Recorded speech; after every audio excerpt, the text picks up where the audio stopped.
Okay guys, so in this lecture we'll be discussing on third law of thermodynamics, but before that let's see what's an isoentropic or isentropic process. Isoentropic or isentropic process.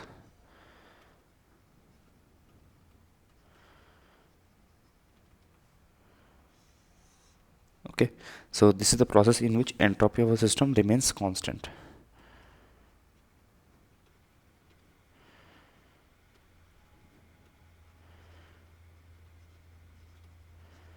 Entropy of a system remains constant.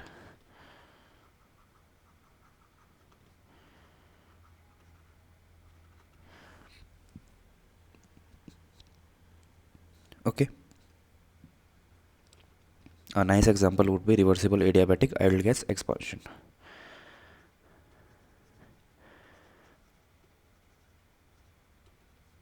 Ideal gas expansion.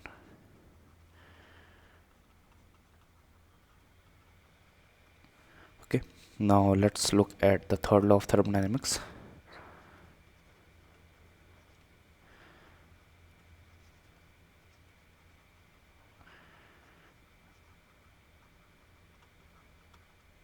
Okay,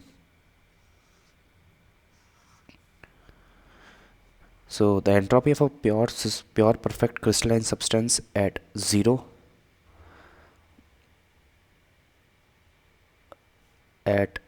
Kelvin. Okay, so the entropy of a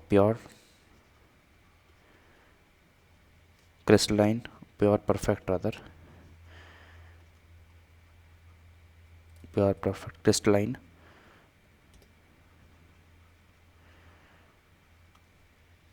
substance at rather is 0 Kelvin. Okay, so if we have xg converting into xl, then rather than it is converting into xs, so it would have the maximum entropy and it would be a crystalline solid, so it would be having the least entropy or S min crystalline solid. Okay, so as temperature decreases, entropy also decreases. Okay, so if we look at the formation of crystalline solid, we have xs converting into xs. This is, let's say, at 0 Kelvin, and this is at temperature T equals to T Kelvin. So delta S for this reaction would be St minus S0. S0 would be means entropy of the solid at T equals to 0. So Sg would be 0. So S delta S would be just St. In other words, I can write that ds would be equals to Cp dt upon T. So some notes here, that if entropy of a given substance is not 0 at 0 Kelvin, then the substance is not present in perfect crystalline form. Okay, then if entropy of a given substance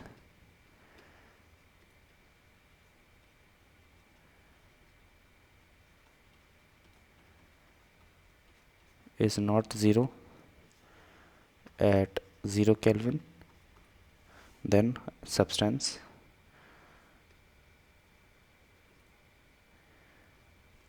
is not present in perfect crystalline form.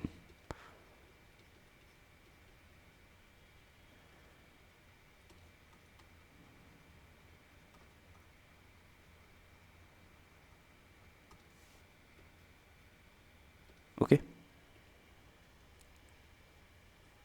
so when xs is converting itself into xl and then xl is converting itself into xg, so we would have, let's say, the molar entropy change at constant pressure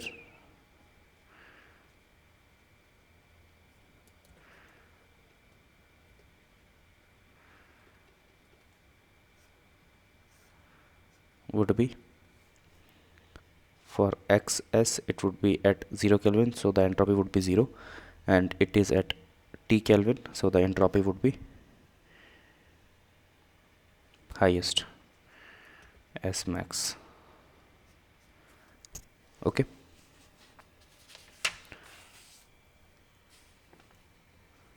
So we can write that the entropy for the process, or delta Sm, molar entropy change, would be equals to, from T equals to 0 to T melting point, that's when solid X converts into liquid X, so it would be Cpm solid dt upon T,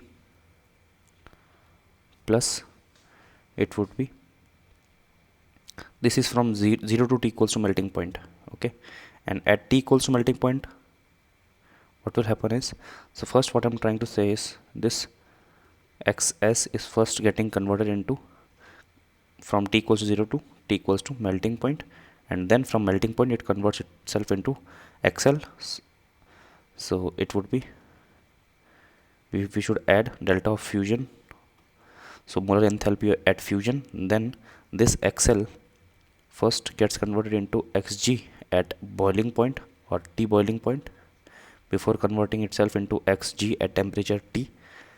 So it would be, from T equals to melting point to T equals to boiling point, we would have Cpm of L dt upon T. This much heat would be required to convert xl at melting point to xg at boiling point. Then we need to give more entropy for converting it into xg at the boiling point, so we would have molar entropy at vaporization, and then at xg we would have to convert T from boiling point to temperature Tk, which is present, at which the xg is present, so we would have to give Cpm g dt divided by T. So this is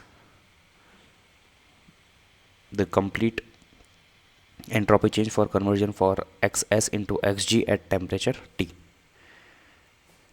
Okay, so now let's see that how the Cpm varies. Cpm for S varies at very low temperature, at low temperature range. So we can write that Cpm for solids can be written as At cube or At plus Bt square. Okay, so this would be the variation of Cpm with temperature in low temperature range.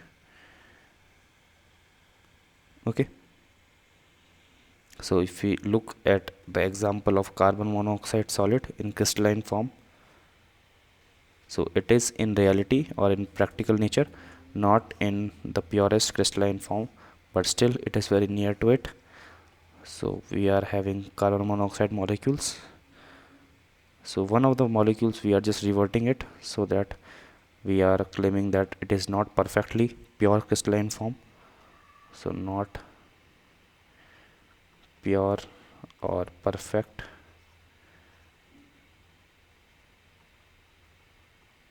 crystalline solid. Okay, so for this, the above, as we have seen the above equation of calculation of entropy with temperature, so first the graph would be something like this. From 0 it goes up to here, it remains X solid, then at fusion again it converts itself into XL, and then again reaches the T boiling point, this is T melting point, and at T boiling point it again converts into Xg, and finally it reaches the entropy which is at temperature T. Okay, so this would be delta of fusion, entropy of fusion, and this would be change in entropy at or delta S vaporization. Okay, and we can also have a relation that this is observed fact or experimental fact that delta vaporization, molar entropy of vaporization is greater than molar entropy of fusion.